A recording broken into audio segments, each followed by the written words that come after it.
renewable energy industry must happen in well-defined and responsible ways.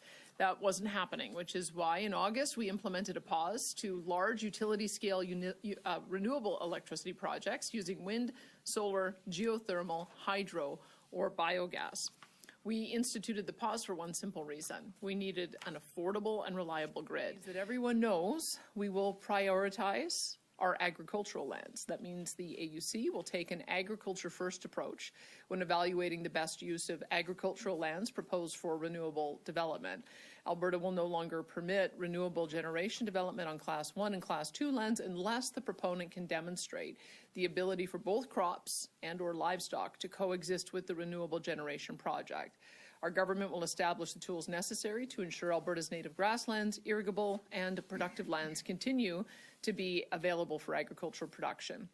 Protecting Alberta's land is also why we will establish buffer zones of a minimum of 35 kilometres around protected areas and other pristine viewscapes as designated by the province.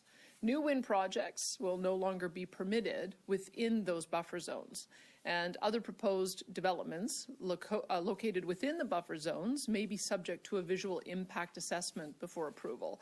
Albertans have been vocal that they don't want large-scale developments to interfere with our province's most beautiful natural features.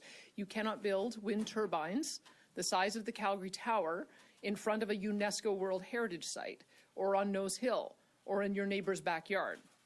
We have a duty to protect the natural beauty and communities of our province. Some of the projects will modify to make sure they're on marginal lands, to locate closer to transmission lines, to make sure that they're not interfering with vistas. So there is an opportunity now that everyone knows what our expectation is for the regulator to look at the siting and to put it through that lens. And then if there's modifications needed, then that will occur. There's also an opportunity for municipalities to come in and put their support or opposition to it. I mean, there are many municipalities that are in favor of wanting more of this development. So having that additional voice will have to be part of the process as well. I absolutely believe that they did receive fairness. I think it was also to be noted that agriculture was hoping for representation and their voices to be heard, as well as municipalities and even other stakeholders like the tourism industry was imminently concerned about potential impacts to their tourist landscapes. So we have sought to find the balance of all of those.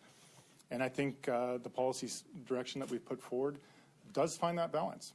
Renewable energy and agricultural land can coexist, and our pristine viewscapes and tourist destinations can also exist with renewables if they're aware of how that may or may not impact the viewscape.